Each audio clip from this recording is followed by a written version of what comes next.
Hello, everybody. Dumelang from all over the place where you are tuning in. Welcome to yet another Blooming Butterfly episode.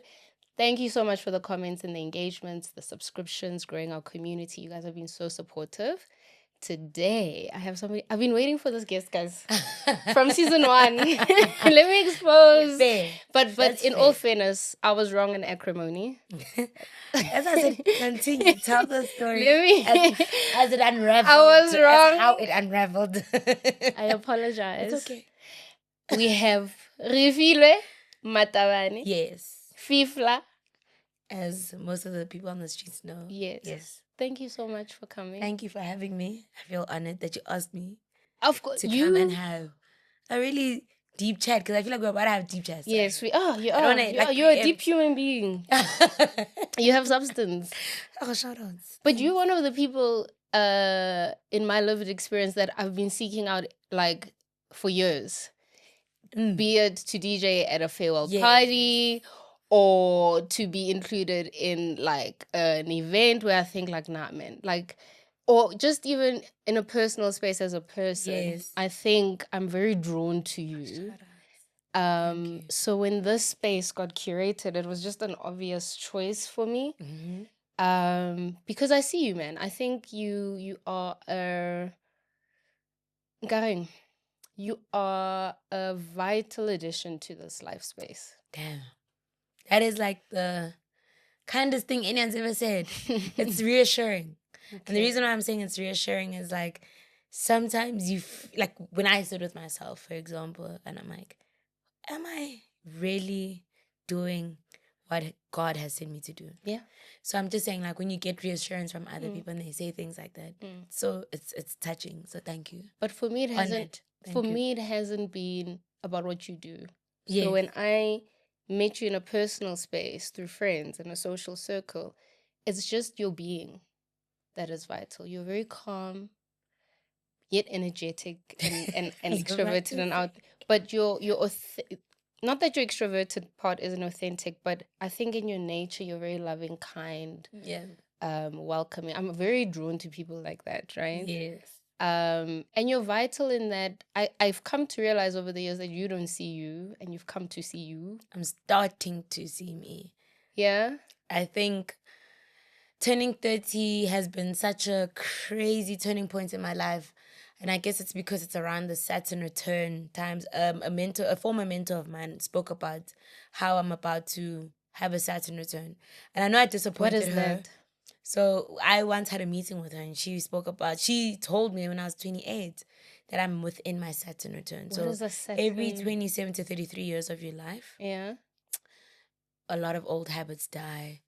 You lose a lot of people that you thought would be in your life forever. It's like a reset. Wow. So your life resets. You're growing. Is that what happened to me? Yes. So you're entering, I don't want to put it like womanhood because I feel like womanhood has such a broad definition. Yeah. But you're entering a very fine-tuned version of yourself, and you're just less tolerant of things that you just were very accepting of. Got you. And now you're curating your life the way you want to live it and you're just choosing happiness essentially. But your Saturn return happens every 27 to 33 years.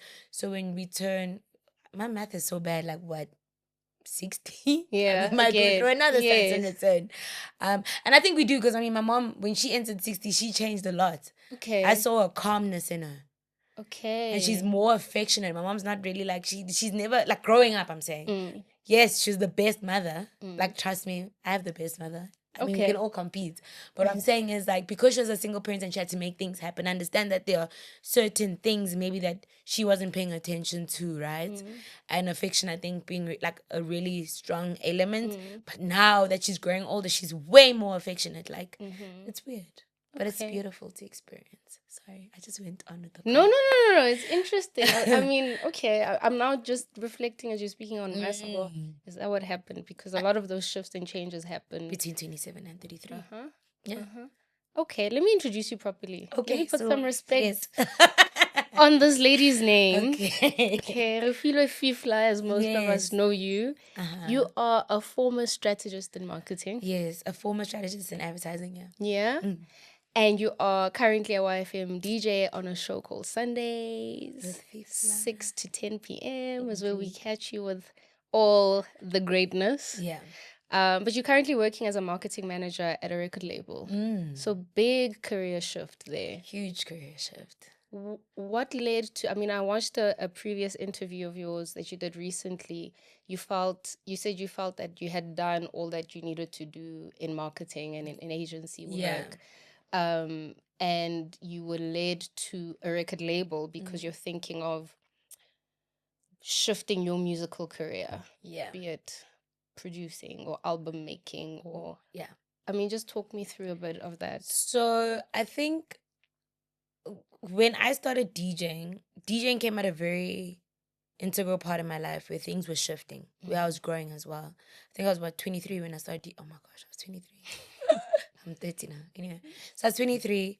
A lot of crazy things happened, and DJing basically came in and rescued that and helped me shift a lot of my perceptions. Discipline grew a lot more. I've always been a disciplined person, but I think that DJing really instilled it even more, you know? And I just remember saying that I really want my life to speak to the one thing that I'm meant to be here on earth for and that I'm really passionate about, which is music.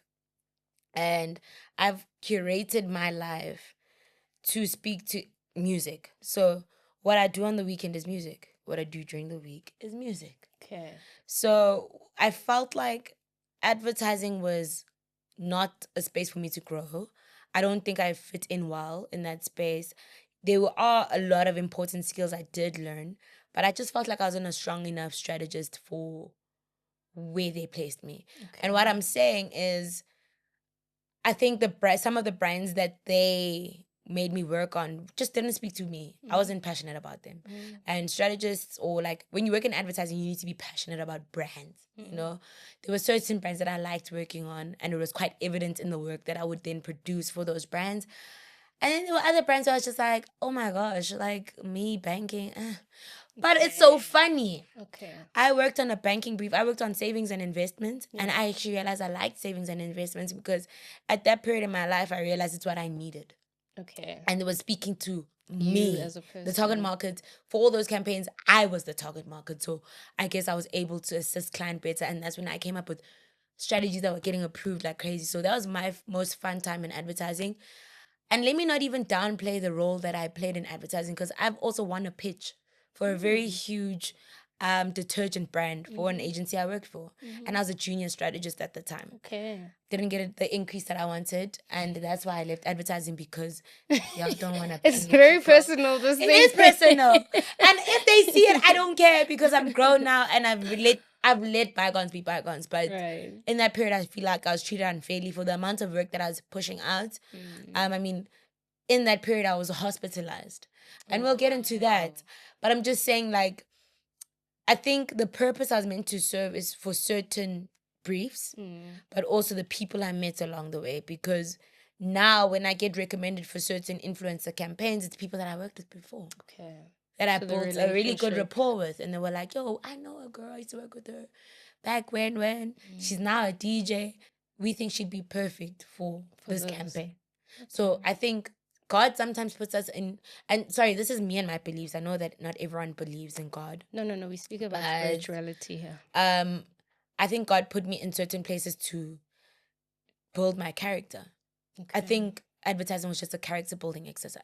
So you just spoke about DJing gave you discipline. In what way? Where do you feel in your life at the time your character didn't have discipline? Yeah. Yeah. I felt like I took things lightly because I'm just a very frivolous person. Okay. I'm super frivolous, guys. I'm very like, let's have fun. Come on, life is not. This is why you're DJ. But I'm also anxious at the same time, right? Okay. But when I'm ready, I get too chilled until I'm anxious, you know? Okay. And I felt like with DJing, because you need to show up at a certain event at a certain time, I used to suck with punctuality. Okay. Let's put it like that. There you go. Yes. Okay. Yeah, there's the basic answer. Okay. Punctuality was never my thing. Okay. Even as a kid. Like, my mom still feels. Why do you think that was? I don't know. I feel like I'm always leaving something behind. Okay. I always feel like I forgot something. Like, oh, I forgot my lip gloss. Let me just... And then I get distracted. And maybe I'm undiagnosed as well. Maybe I have ADHD. I don't know. I don't know. And I'm so sorry. I could be undiagnosed. And that's what I'm saying. It's such a sensitive topic, you know. But I always get distracted. So I could be sitting on my bed and I'm like, oh my gosh, this teeth is funny. Then I jump onto YouTube and I'm like, I want to watch this. Have you ever pursued your mental health and a diagnosis and to see or... I have, and that's why I spoke about being hospitalized, right? And that's when it happened the first time. What happened? When I was 23, I got admitted into a psych ward at Riverfield Lodge. Shout out to Life Hospital. They helped a lot. And shout out to my medical aid back then. I mean, I'm still in the same medical aid, but they're not helping me the same way they used to help me back then. We're not going to mention names. I feel like on one of those episodes, you came to tell everybody their business. No, I did, because people need to show up better, because I show up so much in everything I do. You came to tell them how they're not doing better. And I think over the years, slowly, I've been very open about my mental health journey. Because I feel like creatives, other kids can't look at me and think that I have it perfect, because I don't. Yeah. I don't have it together. I don't have all the answers. And I'd also want people to assume that like all of this was built by luck, because it was actually built by like a lot of grueling moments that I had to watch myself grow, watch myself be tender, be vulnerable, be so many versions of myself to grow into this, right? And I remember at 23, I was very overwhelmed. And I hadn't been dealing with a lot of things that were bothering me then as a young adult. And I felt like I grew up too fast. I felt like I had to show up so much for my family, for me. And there were just not enough resources around to help me. And obviously what happens is you start to rely on substances. And the substance I relied on was alcohol. And I just drove myself to a point where it was a mess. And my sister was like, I have to intervene. She intervened. She helped me. She helped me get help. And the therapist I saw said, and I had a nervous breakdown. And she said, you need to be hospitalized. You've crashed. You've hit a wall. You're a danger to yourself and you're a danger to others around you. You just need a break. And I was like, okay, cool. And I was welcoming to that. I got admitted on my birthday. And I think that is the best gift I gave myself at 23. Because after that, everything changed. Because I was like, okay. I relied heavily on God in that moment. Spirituality came. But also I was just like, I remember there was a woman at that hospital and I never saw her again. And that's why sometimes I believe in like angels, because and she worked there, but I never saw her again. And she said, you're fine. You just hit a wall. And she's like, you just need to step back, reflect, evaluate everything, and we're here to help. I never saw her again. And that's the night I got admitted. It's the craziest thing. But I got put on meds. I was diagnosed with alcoholism, depression, and clinical depression, and chronic anxiety. Now, those are 3 diagnoses, right? Yeah. It's crazy. You're 23. You're like, what? And they big diagnoses. And they big diagnoses, because you're just like... Right. At 23. But that moment, I think, when I was on meds, I was able to learn to feel again. Even though meds don't do that, I will tell you that for anyone who's on meds, they know it's so numbing. But that's where the DJing then came in. I was learning how to DJ in that period. And that was the only time I felt something, when I was playing. And what did you feel? Felt alive. I felt like, oh my gosh, if I keep doing this, then this is where I'm going to find a lot of my blessings. But I felt like in that period, because I was young as well, I was like, it might not be a career, it might be. I was just like, it is what it is, but let's just learn the skill. Because the more I kept learning like a CDJ and learning the technicalities, the theory of handling that equipment and playing, I got so deep into it that like, even if someone said, hey, come play for free, I would go. And I was like, it's just a hobby for me. And then it grew as a career. And I thank my mom so much, because she was like, are you seeing that a lot of people are booking you? Do you not want to turn it into a career? I was like, really? She was like, I think you should. Oh, that's vital from... not many parents are supportive of creative industry and their kids. I mean, more and more parents are, but in general... No, they're not. Especially back then, 23, that's like in a generation or a time where we weren't seeing the earning potential and the sustainability of industries like this in creativity flourishing. You were the exception to the rule, whereas now a lot of people, it's a career you can actually sustain. And Exactly. And I think I thank my mom so much because even with studying what I studied at Vega. And I remember being so lost in matric, not knowing where to go. I was going to study accounting because, yes, I'm good with numbers, but I was just like, that's the only thing that seems easy to do. And my mom said she'd be such a bad parent if she didn't let me be a creative because I'm just a creative soul. Like in the way I show up, in the way I speak to people, engage people. And me also just, I remember I did fine art, right? And I wanted to study fine art. And she was like, she's not going to let that happen. She's like, so she you had can limits. choose all the other, like, she had limits to this creativity. You can do film. You can do, she said, not fine art. What was her reason for fine art? So, it's such a bad reason. My mom was just like, I don't want you painting in the streets and trying to sell your artwork. I was like, wow. Sissy. That was what she then. That's how she perceived fine art. Okay. And that's the only part. She's like, now you're there, you're painting, and you're just on the streets, and you're just trying to sell artwork. That's how she saw it. Okay. Which is very wrong, because I have friends who studied fine arts and they're doing very well. But it is a hard. It is a hard route in the art industry, fine art. So she said no fine art. She said something that has, yes, it's creativity, but it also has a bit of a business-like side to it, you know, where you can monetize off your craft. And I said, okay, let's check out Vega. And Vega actually offered that. And that's how I then studied strategy at Vega. Because it's like a balance of thinking out the box, because their whole line was wisdom with magic. So I can come up with really dope creative concepts, but I need to have a way I got to that concept. And that's how then I got into advertising as well. Okay. So it's been a whole journey of me being a creative. All the industries you've been in have such a common presentation where people struggle with substance use, depression, and anxiety. Yes. Ad agency people. Yeah. I mean, I'm just thinking clinically, the people I treat, right? That industry is mad, and it's facilitated and enabled. Like I did a stint for a year at an agency, right? And we had a bar, and most agencies run like that. Friday, 2 p.m., 3 p.m. Standard. It is what it is, standard. Yeah. The use of drugs in that industry. Now, currently, you're in an industry as well, the music industry. Yeah. So, given your diagnoses, I mean, how do you navigate that challenge where you're playing at gigs, at parties, where there is still alcohol, those temptations, the stresses? I think, so I left liquor for a very long time after 23, after I was diagnosed with that. And it was easy to. Okay. Because the reason why it was easy to leave it alone was because I realized that it was the environment I was in. Okay. People, advertising, like you're saying. Things. Yeah. No, because it's like the culture that is built around Friday drinks or you're stressed, let's go grab a drink. You know, that whole culture, you don't realize what it does to you, but you're like, I know I'm not this person. I generally don't like drink a lot, but if I'm in a space where I'm drinking, I'm not going to might as well. Yeah. And then I remember when I left advertising for about 6 months at that time to try and grow the DJing thing, I barely drank. Okay. So the Dream Stream studio in Randburg is a full-service studio on Bram Fisher Drive.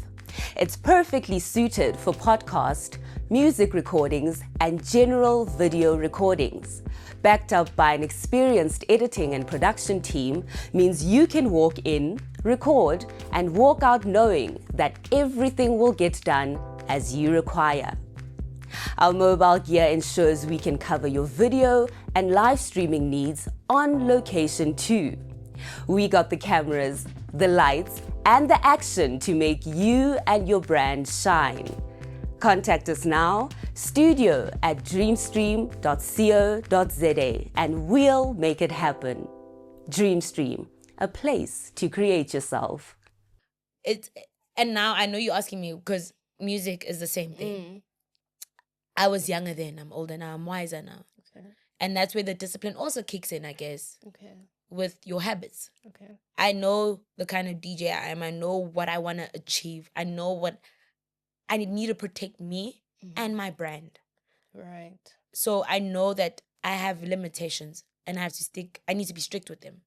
You can't get to work. So I don't drink before my sets. People don't know this. And those are limitations I had to set. I don't drink before my set.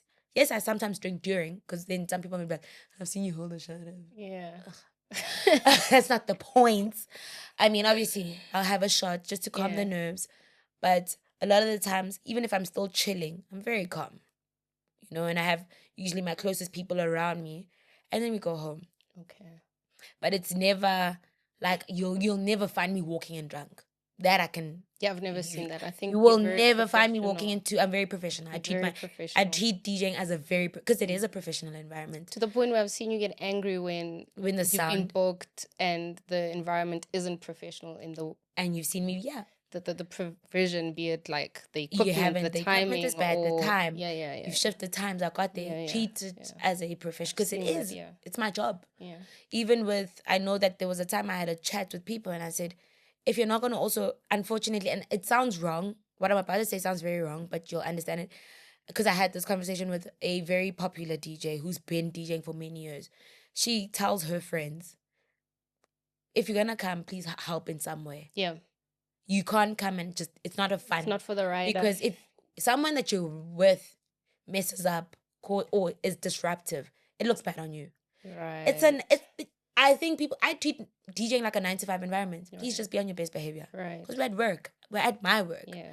And think about it. My friends who work like as engineers or doctors, I don't rock up to their workplaces drunk and causing a scene by their office. So let's like treat DJing the same way. You know, like, let's be calm. Let's have fun. But like, can we have clean it's your fun? name on the line as well, yeah. Because now, if one of my people does something, then I'm like, oh no, we can't book her again because remember the last time this is what happened. It's very professional, so that's how I treat it. It's my 9-to-5 as well. Outside of the actual 9-to-5, it is still my 9-to-5, and I treat it seriously. And now you are. Hey, why is it? I've been having clip drift on my mind, and it's not. It's not. It's not. It's Jack Daniels. Yeah, I'm like, what's his name? No. You know what I mean? And I said it to my team. I was like, no, man, I have the wrong brand in my mind. Yes. You're now on this brand, your brand ambassador, and it's like big things happening for you. Amazing campaign. I find that such a full circle moment for somebody who struggled with this thing and now can be an ambassador for it and has learned discipline and coping mechanisms. Mm-hmm. That is huge, Fifla. Like, your career has gone. I mean, I'm not going to limit you. It's not full circle yet. I think the full circle moment, I'm talking about the diagnosis. Yes. But the growth in now the brand partnerships, you know, YFM, how has that been? It's crazy. Starting from something being a hobby, being a life force, being self-taught, and in such a short span of time. And I mean short span of time because, you know, there are DJs that have been doing it for like 20 years and only, you know, you getting there. You know what I mean? So I wasn't self-taught, actually. Shout out to Colleen, because I know she might see this. So Colleen taught me how to DJ at Kitcheners. So she ran these workshops. I can't say the name because I don't know. Are we allowed to be? Because it's a swear word. No, we don't. Yeah, we don't swear here. So P Party. The people from Brown. Because we're hoping kids will also watch this and look up to you. It's called P Party. It's a workshop for femme bodies in Brum. And Colleen is the one who led these workshops at the time. She taught me how to DJ, so shout out to Colleen. But she believed in me from the jump. And I remember she'd even say, you need to like really take this seriously because you're learning quick. And already I think a month and a half after learning, then she started putting me on her events that would happen on a Wednesday at Kitcheners. And then it grew from there because when you get to a gig, then another promoter who's there sees you. And I think that's where the discipline also grew. Like, I treat every gig the same, or I try my best to treat every gig the same because you don't know who's watching. Yep. And you don't know who could actually link you to your next. I always felt like it was a build up of just small moments and me treating this as a job.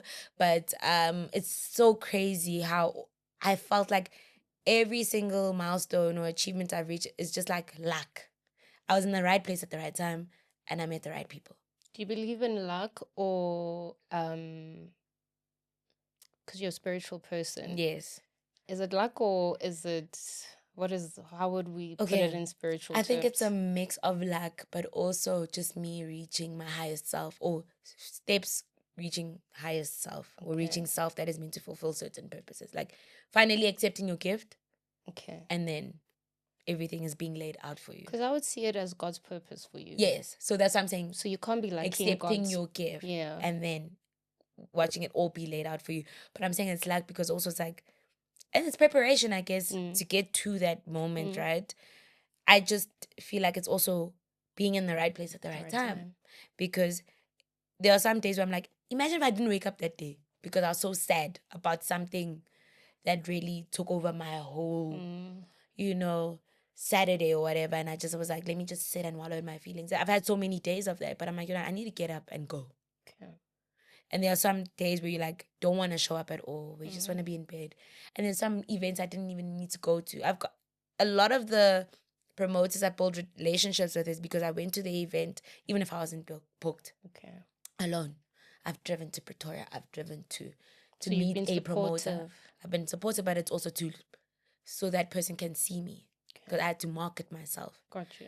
I'm growing I have to market myself. No one else. It's no one else's responsibility but mine to put myself out there. So you need to go to those events, even if you're not playing, and say, hi, I'm a hip hop DJ. If you ever want me to play, please give me an opening set. I'd just like to show you what what I got. But it's been those moments of, yes, it's preparation, yes, it's showing up, but it's being at the right place at the right time, and it's like you're saying, stepping into your gift and seeing what the universe has laid out for you. And previously, early in your career, you've spoken about you had a manager, and then that relationship didn't go as it should have, and then you went to managing yourself. Where are you now? I'm going to talk about my management journey very briefly. Okay. I was the person who managed me the first time I was romantically involved with. Okay. And that didn't end well, obviously. That's very common in the industry, no? No, but you know what happened? I will give him his flowers, even if we're not together anymore. Yeah. He helped a lot with building FIFA because it was in the early stages of my career. Okay. And yes, I might not speak to him anymore. He might see this, he might not. It's not for him. But I'd rather just speak the truth as is. He helped me a lot. We had our differences, and I won't get into that, but he helped a lot with me seeing my worth. Okay. That was his biggest thing. He was just like, why aren't you seeing your worth? So a lot of the times when he'd reject certain opportunities, we'd have a fight about that because he's like, but they're not paying you enough. He'd drive me everywhere. He'd make sure that I'm set. Even if he was upset, he'd be like, hey, but I think sometimes where romance is involved, you don't like how a certain promoter engages with your girl. Gotcha. And then it just got very complex. Now people are like, we don't want to book you because your bro was, and then that's the first management. But then I had a manager briefly. Him and I are still cool, but I think he got busy in what he's doing because he runs events. Okay. And we're still cool. It was just like a timing thing. It just didn't work out at the time. Then I had my most recent manager. I don't even want to get into that. And I know he's going to probably see this. I don't even care. He knows what he did because it even got legal. It went into a legal battle. It's fine, though. I've forgiven him and I've moved forward. Are we allowed to know what he did? I just feel like it was not taken seriously. I put my trust in him and we missed out on a few bags. Okay. And it was like, come on. Okay. I'm very responsive to inquiries. Okay. So when a client comes to me at Groove and says, hey, I wanted to book you for the polo, you missed out on 25,000 Rand because your manager didn't answer on time. That upsets me. Right. And it's like every time I'm trying to reach you and I'm like, yo, we just went seeing eye to eye. And I needed to terminate that contract as soon as possible. Had to bring in my lawyer. It's fine. It was sorted out. I was still on their site or I was still being represented. And I'm like, you don't represent me anymore. Like it turned into another. I had to pay money to be removed off sites, email signatures, whatever. It was messy. It didn't end well. And now I'm back to managing myself, but I am in chats with someone that I've known. And I will see where her and I's relationship goes. But we know each other, but it's very hard. Like you hear things like that, right? Or you hear money being stolen. or people not getting their portion. So I think the artist to management relationship, like the finding the fit is such a dance. It's hard. It's very hard. And I think it should be someone who's also, you can't even say it should be someone in close proximity to you or who knows you well, because some people will also like turn their backs on you and you'd be surprised that like that person would steal money from you, right? But I think the person that approached me for this, I would trust her expertise or her skills, because she works in that space. She works in the event space and she's been working in it for many years. A lot of people know her. She's got a lot of great connections. I'm willing to always test it out. And it's always a trial and error when it comes to management. But I think what I like is that we agreed that I'd also like to have sight over the convos. Yeah. So I will let you lead. But do you know what's also hard, I imagine, is somebody getting your vision and your trajectory and where you would like to go and being in agreement with that, right? So, for example, your first manager, which was your ex-partner, he had bigger vision than you were ready to see at the time. And so it's like the clash now is, I want you to go here, but you're not ready to go there. Yeah. Or now the second manager is the vision of, dude, I am now ready to go to places and you're not taking that vision seriously. So I think management is hard in that way. Like, are we aligned? You don't need to be in a 9 to 5 anymore. You think so? Yeah. You reckon? Yeah. Well, I've also heard you say it on another interview. I know, and I know which one you're referencing. Yes, but besides that, I think you at a point in your career, respectfully, where you could actually just sustain yourself and make this work now. I think your brand is solid. Yeah. I think brands trust you as a solid. I think you trust yourself. Off air, 100%. I was saying, we're going to talk about your growth because I see the growth, right? Yes. What is the 9 to 5 still for? You said in that interview it's because it's pivoting you into your plans with your music. Yeah, but it's not even about like pivoting me into the plans with the music. I'm just trying to, well, essentially it is. I just wanted to, I think I used that period as an education period. Which was to understand the music industry. Music industry, because there are a lot of nitty-gritties that I learn in a practical setup. Right. Better. I learn better. As much as I can like read theory. I'm very good with theory, but when I'm in a practical setup, it's easier for me to then grasp onto certain things that I want to learn, because should I ever get into music or should I ever manage an artist who's an actual musician, I know that when there's splits, when it's time to discuss splits, when it's time to discuss publishing and discuss master recordings and sync deals and all that, then at least I know I'm coming from a very educated background. Is that an option for you? Is that something? When I'm older, yes. I would still like to work in the creative space and help other creatives, because I think that's where it's lacking as well for them. Okay. A lot of the young people don't want to like learn the legalities. They get scammed, they get screwed over, it's all kinds of things, right? And I'd like to step in when I feel like I'm like, I'm old enough now, I'm starting my own family. I don't know if that's gonna happen. If I feel like, right now the direction's changed. I want to DJ less. I want to focus more on building other artists. Then I need to know what I'm speaking about when I'm going into boardrooms and I'm fighting for these kids. I need to know what I'm speaking about when I'm fighting for my artists. I can't come from just assuming and watching a Jay-Z interview and thinking that's enough education to have to actually negotiate better deals for artists. But even if I had to decide, because I'm a creative, I can decide I want to drop music tomorrow.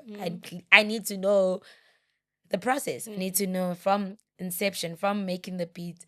We need to sign the split sheets in the studio. Okay. So that I don't have to go on an Instagram live and people are saying that I gave them nothing. Right. You know what I mean? So I always have phases in my life that I treat for certain things. I'm like, okay, this is my education phase. So I'm willing to sacrifice this much time of my... I'm a student right now in music. And that's what I feel like the 9 to 5 was for. There are so many politics or issues that I'm going through in that space, but I remembered what the purpose me entering there what the purpose was, and it's easier for me to navigate now. And at some point, I want to even touch on your points of saying I don't need to be there anymore. You're right. At some point, I can walk away and say, "Hey, amen." I'm now focusing on this part. Yes, girl. It shifts, right? So now next year I could be like, I think I'm gonna just consult. Okay. I think I'm just gonna focus on this brand deal and building content for this brand and just taking time off and going on holiday. I think a lot of the times we limit ourselves to just like this uniform way of living. I have phases. I'm like, is this my education time? Is this my rest time? Is this my I need to get this bag time? Is this my I need to branch into a new career path? But you know what it sounds like whenever that time comes for you. Is this a therapy session? No, you'd have to pay me. Sounds like You'd absolutely have to pay me for that one. Okay, yes. It's just a human-to-human conversation where I'm intrigued by you. It sounds like when that chapter of your life comes, it would be your teaching and mentor and advocacy phase. Yes, it would be. I think, and it's so crazy because I feel like it's already started. Okay. There's a very young woman. I love her so much. I work with at the moment in the 9 to 5. She's such a hard worker. Great writer. Runs events well, but she doesn't see her gift. Okay. She's not seeing it. And she's reminding me of me, where you show up and you do things and people are like, oh, you're so amazing at that. Some people exploit it. Others see that, no, man, there's magic here. What do we do with the magic? And she's not seeing her own magic. And I've started having those convos with her. And the one time we had a convo and she's like, you get it. And I was like, yes, I do. And she was just shocked. She was just like, I can't believe someone gets. She's like, you basically took what was in my mind and and I'm like, yes, because I've been there and I'm seeing it. So I think I'm already there, which is scary because I'm like, people are looking to me for like advice, for like teaching. Like the first quarter of your life, of course. It's scary. Because sometimes I feel so unserious. But I think I'm there now where I am so willing to actually take a seat and actually teach. And I really hope it expands. I really hope that I'm provided with resources to also finally buy CDJs and have a studio. If I want to teach, then I can teach during my spare time people how to DJ, because so many people have asked me and I feel so bad that I haven't been responsive enough to actually help them because I don't have the equipment myself yet. It's quite expensive. And I think, like you're saying, where I'm going in my career, that needs to be a focus now. Right. And that needs to be something that, is something I'm saving up for? Is it something I'm paying towards monthly? Right. So that I have the resources to then now expand on the teaching and the mentoring. That is where I feel like I am going with my journey. But you also can't teach if you don't see you. And the growth point for me, from a professional and personal view, is having been blessed to witness the little woman who didn't see herself, the young woman who didn't see herself, her talent. And if I just quantify it, I think a few years ago, we would go from, I think I asked you at an event once, I was like, oh my gosh, I want you to like come play at an event. How much do you charge? And your answer to me was, for you, Hopelang, I'll do it. I said, no. Yeah. I was like, no, how much do you charge, right? Then you gave me the number at the time and I was like, I cannot budget. But I'm going to save up for you. But what I took from that conversation at the time was, no, why wouldn't she want me to pay her full rate, right? And then I experienced vicariously conversations about you, like people wanting to book you. I think 2 years later after that interaction with you, where, again, I was part of the event and I personally wanted you to be there, and they were like, no, we can't book her, she's too expensive. And I said, how much does she want? And I think you went back and forth with that person. And I was like, she's grown. She's now pushing back. She's saying, no, this is my fee, friend or not. And it's about to be worse in 2025. You understand? So that's the growth I'm talking about. That comes with seeing yourself. How did you get to that point of, I think, doing us favors to, no, this is... Put some respect on my name. The Dream Stream Studio in Randburg is a full-service studio on Bram Fisher Drive. It's perfectly suited for podcast, music recordings, and general video recordings. Backed up by an experienced editing and production team means you can walk in, record, and walk out knowing that everything will get done as you require. Our mobile gear ensures we can cover your video and live streaming needs on location too. We got the cameras, the lights, and the action to make you and your brand shine. Contact us now, studio@dreamstream.co.za, and we'll make it happen. Dreamstream, a place to create yourself. I'm gonna speak on it from a spiritual point of view and a professional point of view. Spiritually, someone that I know said once upon a time, her and I had a convo. She's also a DJ and also a creative. She said, when you accept small, and she's actually spiritually gifted. She said, when you accept small monies for a gift that was given to you, you are basically saying that you don't respect the gift and that you can't even place a value on it. So you're allowing anything in, right? And she was saying, how do you then expect to be blessed with bigger money or bigger to actually fulfill what it is or where it is you're going? And I said, wow, you accepting 200s, then you're going to keep getting 200s for your life. Do you want to be in a position where you're accepting 200s for the rest of your life? That's what you asked me. That was a very difficult question. It was so difficult that it still plays in my mind till today. It's still playing right now in my mind. And from a professional point of view, what I've picked up with a lot of people who then ask for favors, and it's not everybody who asks for a favor. Yeah. There are certain individuals that really take advantage. It's the ones that will demand the most. Okay. Where you get there, they don't want to give you a rider. Right. Okay, but I'm doing you a favor, but you don't want to give me a rider. And you're not trying to hear what my rider is. Oh, okay. So there's entitlement. There's another, there's a weird level of entitlement. Is it friends? Is it like what? I think who has the audacity? It's sometimes also people who you've met, let's say, in a social setting that aren't even friends, and they're like, oh, I think you're so cool, I work on this, maybe we should. And it's like, oh yeah, I don't even have that much budget, but listen, if you take this much, then, moving forward, we can build and grow. Then you realize that that's the last gig that they ever booked you for. Then they've moved on to bigger and better. And it's always like, okay, you can't give me certain things that I'm requesting, but I've done you a favor. Then the DJ after me, oh, they're running late, please can you play over? No, I start charging now. If you've booked me for 30 minutes, I'm going to play for 30 minutes.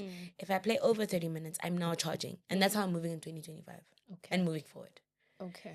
I'm not playing a minute more. I will pull out my USB. He was saying off air. Yeah, I will pull out my... When this timer goes off. Public service announcement. No, listen, no, not this, but you were saying at I wish events. This could run. Yes, but at events, I wish this conversation could run. No, this is valuable. You got fed up. No? I got fed up. Yeah. Because I felt like I was showing up so much. I think about how much time, money, effort I sacrifice, right? I've invested in myself enough already. I've built the brand. I've made my returns from the investments I made back then. And you've done your exposure. You've done the exposure payments. Because that's where we all start, isn't it? Done doing all the exposure. Platforms. I've done the awareness drive. I've done it. I've done it all. Yeah. Like, you can't be paying me 200 and I must still come looking so pretty. Beat. My face is beat. And get wearing a nice orange jersey. Wearing a nice Nike sneaker. Looking so good. I purchase my music. People don't know that as well. I purchase music. I don't download it. Right. That's money. I spend close to 800 Rand a month buying new music. Because of the sites I'm subscribed to. There's DJ sites where you subscribe 300 Rand. It's unlimited downloads for extenders, intros, acapellas. That's money. Okay. iTunes. It's 8 Rand. It's $7.99 a track. Sometimes $9.99 a track. I buy on iTunes. There's Bandcamp. Then there's, for example, I remember DJ D created a DJ pack site. He used to charge 200 Rand for DJs to purchase those. I purchase my songs. I include that in my fee. Right. I don't just rock up because I also respect you as a venue, as a promoter, I play quality music so that I don't run your speakers. I don't run your equipment. And we don't know this, right? And people don't know like the layman doesn't know. No. We just see you pitch, and I mean, if I'm referring to other interviews with other artists and frustrations between other DJs who started back in the day and what DJing is now, and now you put in a stick, and is it real DJing? Is it not? That whole debate. Yeah. I think the lay person, like if I had to book you, I don't know that this is the process, because I've also heard that people are DJing now. Yeah. They're not mixing. They're not. I don't know what a CDJ is. I don't know what. There's the political. So then maybe the audacity doesn't come from a disrespect because I don't see you, but perhaps I don't actually know what goes into this hour set and this profession. Yeah. And I think it's a lot of promoters, because they work in music, do know. Okay. So it's blatant disrespect. It's just blatant disrespect, exploitation. And I think it's because I've built so many connections over the years. I did a simple exercise last week.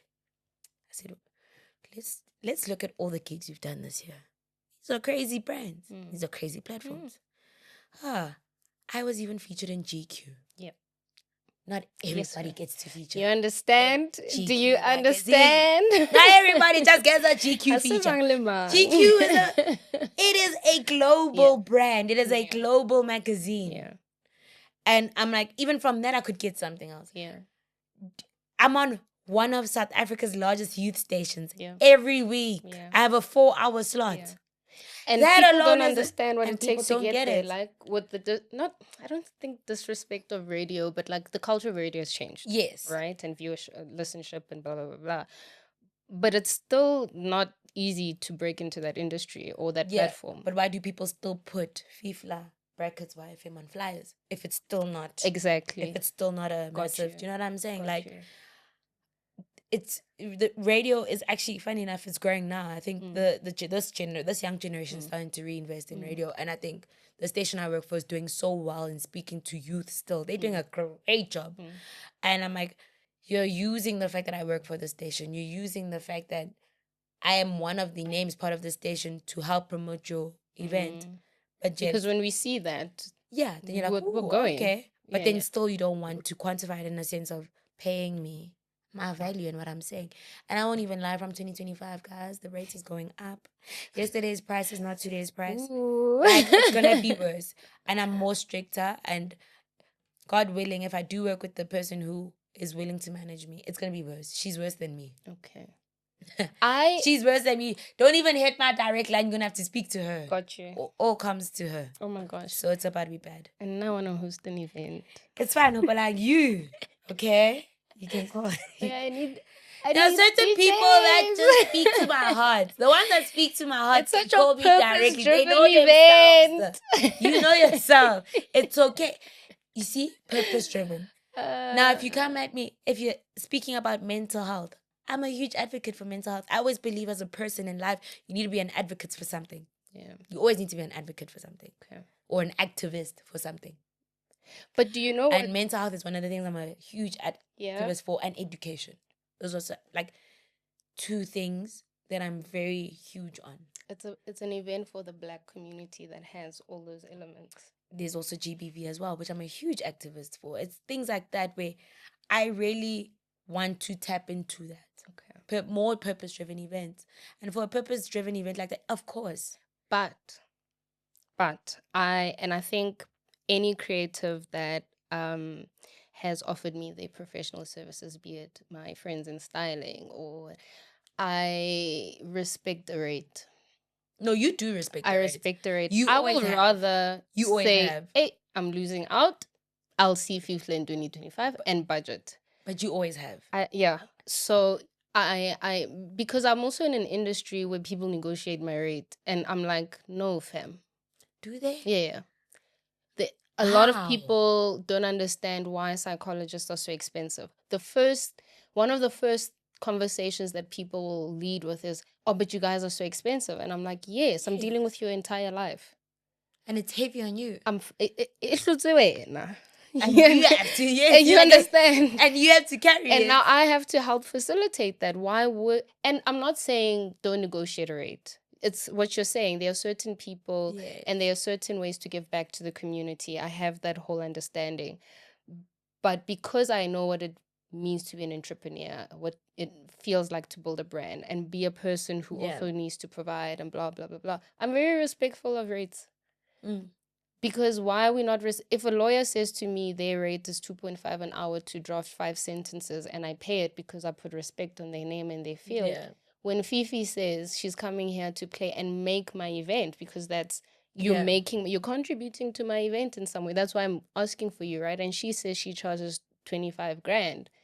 I need to then look at my event and say, or my budget and strategy to say, well, how do I get the 25 grand? Not can you give it to me at 10 grand? If you do offer me a discount, of course I'm going, but I lead with you offer it.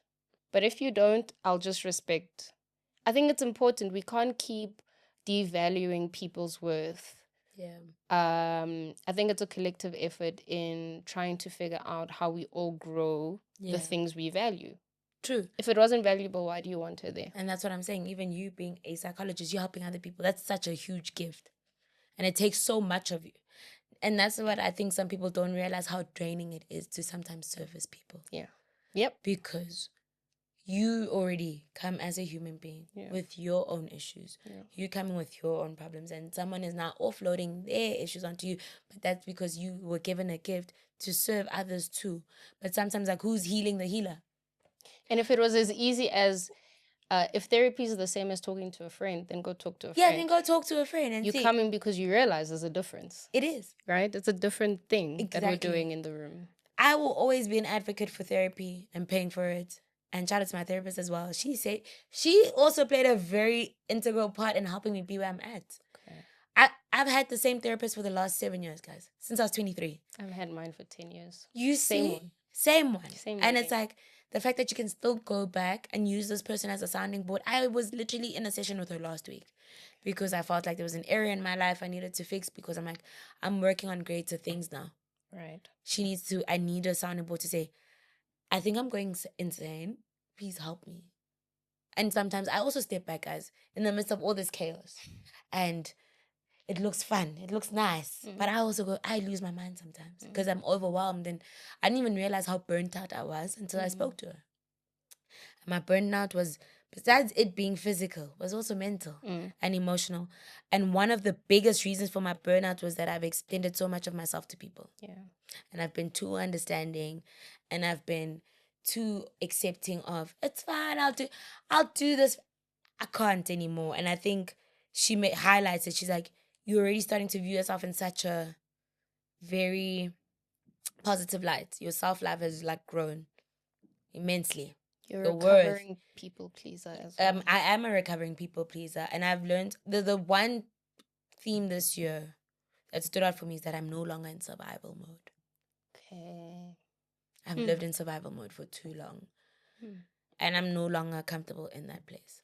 Okay. I'm experiencing joy. Do you know where I've seen it as well? Your people have changed.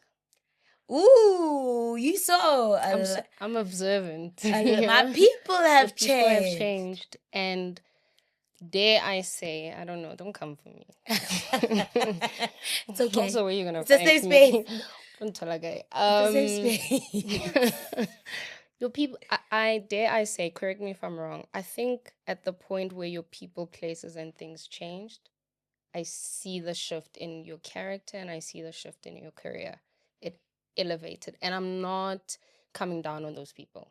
Yeah. I don't know them like that. Some I do, but I'm not saying there was something wrong with them, right? But phases in life when our people change, because you probably weren't maybe the best for them either. You know what I mean? Fine. And that's fine. Accepting of that. But the point is your people have changed and certain things have come from that. Would you agree? I agree. And I love that you said that. That I also might have not been the people for them. Yeah.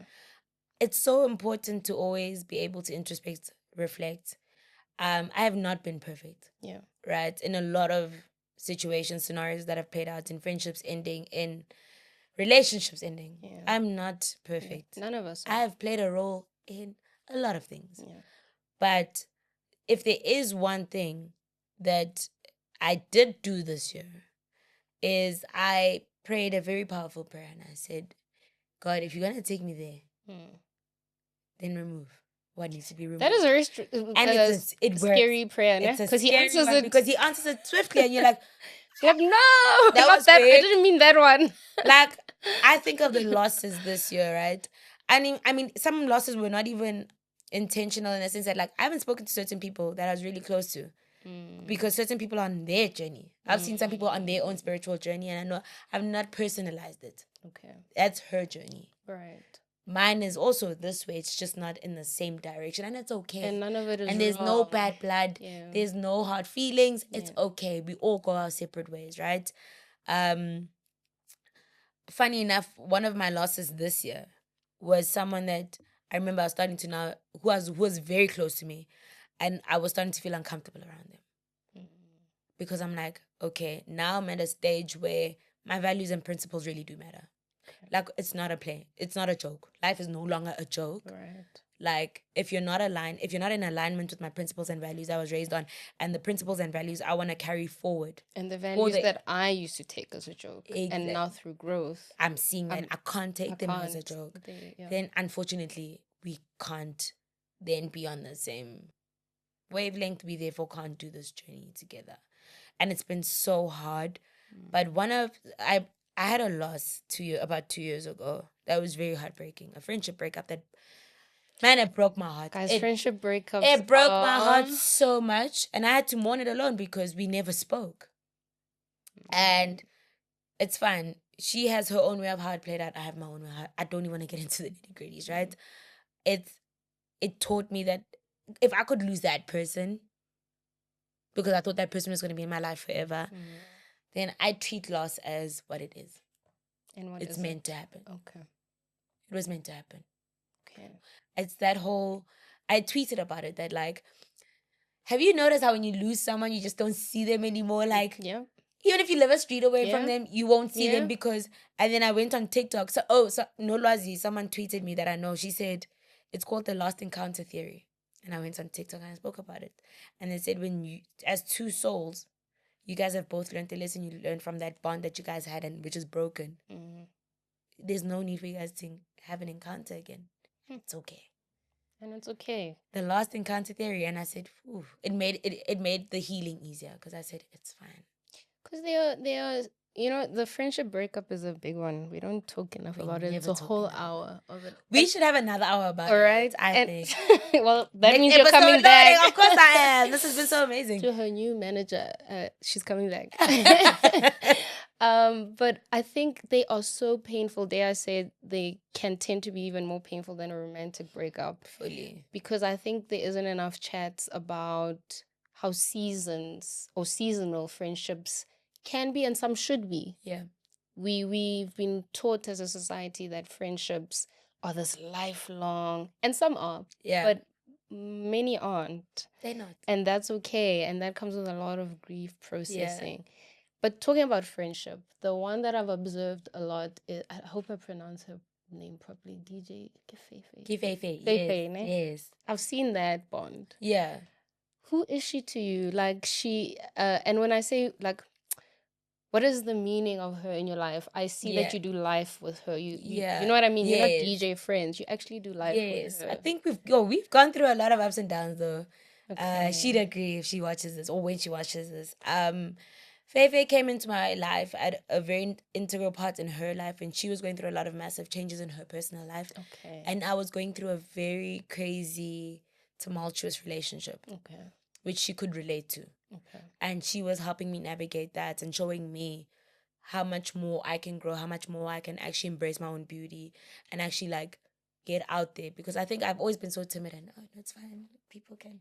And now I'm like shining more. And now I'm like, no, I'm unapologetic about my work. I think she contributes to that. She played a role. Yeah, because your guys' interactions are, I don't know. I don't know how, I don't think I was there in the beginning of it. Yeah. Observing the beginning of the relationship. But when I started noticing it, I was like, no, man, there's an impact that this lady has on Fifi, right? Yeah. For me, it was a confidence. It was a confidence impact. I won't lie. She's very confident, and in terms of, she helped a lot to say like, no man, see yourself as this person and see yourself. See yourself. Like, just do your face for this gig, please. Because I mean, guys, I was a tomboy. You guys know. Yeah. None of the people that have been knowing me since day one. I say a BD, crop top, sweatpants, and a sneaker. Yeah. I was comfortable with that, and it plays a role, right, in terms of your bookings and how often you get booked. Because presentation, that's when I really saw that like presentation really is everything in the industry we're in. So in terms of that, definitely, and also just a sisterhood of, let's cook, let's just show that it should never be a competition about who's this and that. We're in the same space, right? And we both, I think, speak to different niches. Yeah, I speak to a different niche. She speaks to a different niche. We can all still embrace our talents and still show up as the individuals we are while supporting each other, to show that like it is possible to have a sisterhood within entertainment as well. And I don't even view our friendship as just an entertainment friendship. It stems from it because we met in the entertainment space, but now it's grown into a sisterhood. And I think that's what I've come to observe in appreciation, that you can tell that it's not, I mean, I'm not there with you guys, right? But it translates that it's not competitive. It was so refreshing in an industry where I know, one, it's male dominated, right? And you've spoken a lot about that. Yeah. And in any male dominated industry, you can feel like we have to scratch each other in order to get to our goals. Yet the impression I get from you guys is, I don't even know if you guys put each other on, but it almost feels that way. You guys attend each other's events, even when both aren't playing. Yes.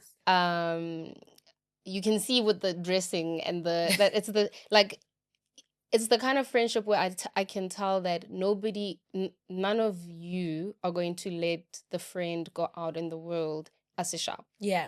Like, she won't leave the house with you looking subpar. Oh, no. Because, put yourself together, you know what I mean? And you together, won't do the same. And I imagine it translates into your field and your career. Like, ma'am, that set wasn't, I need you to, it seems like that kind of friendship. Because you need to have someone in your corner. And it's such a hectic industry. There's so many people there.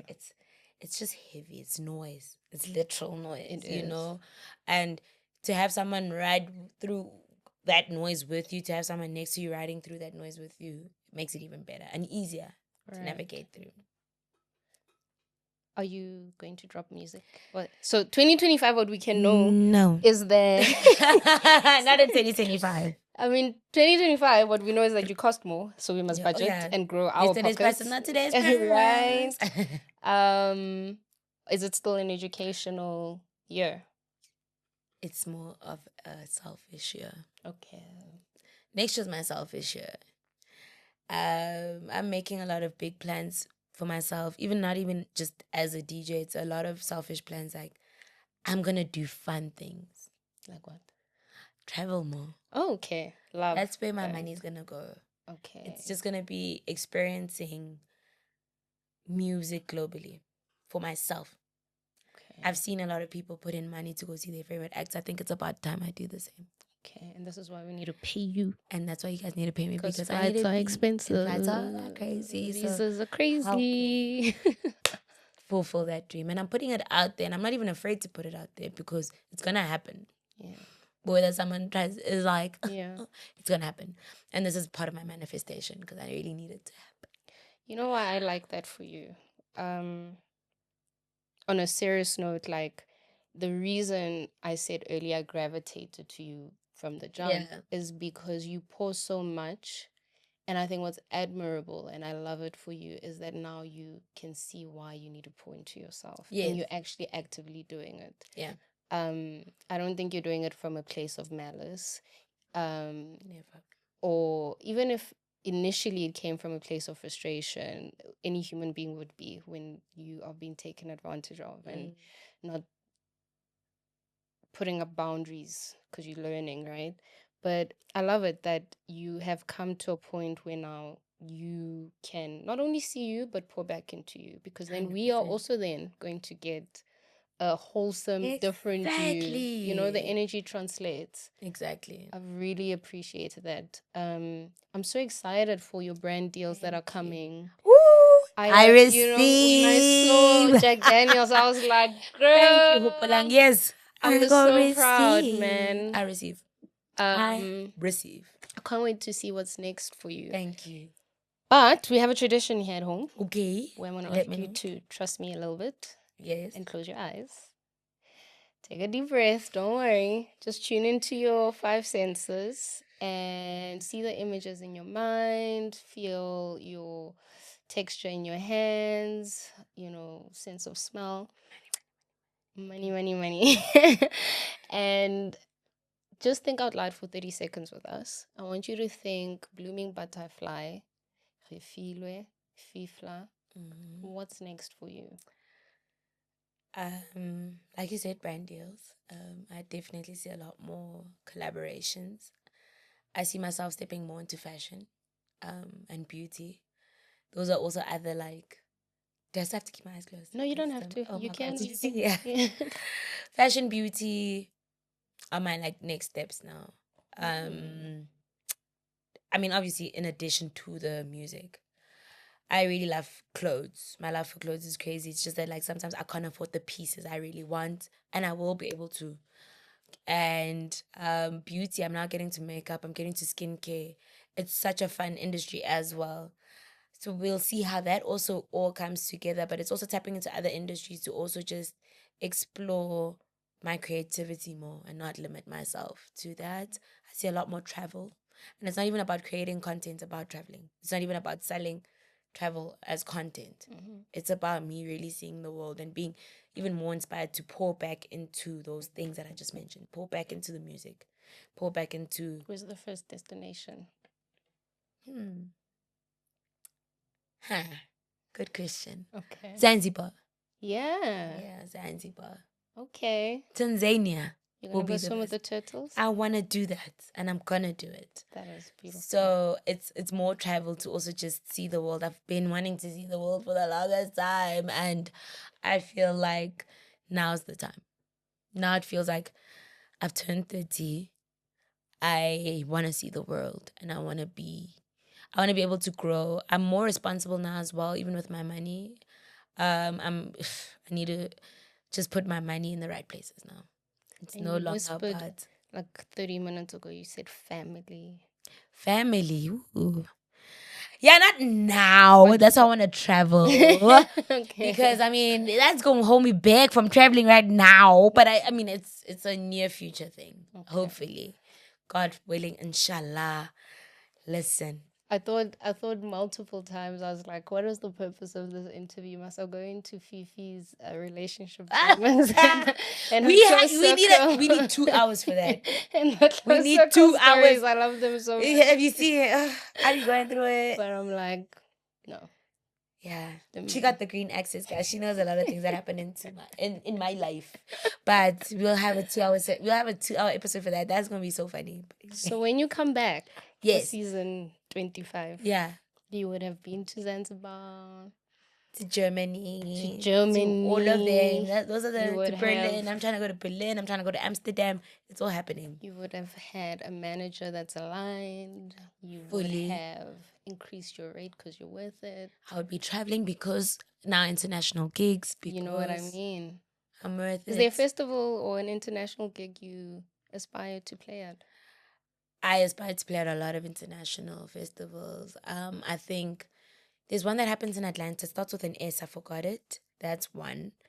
Even Coachella on a small scale. If we're doing an R&B set at one of the stages, like if we start off that way, that would be amazing. A lot of London festivals I'd like to tap into.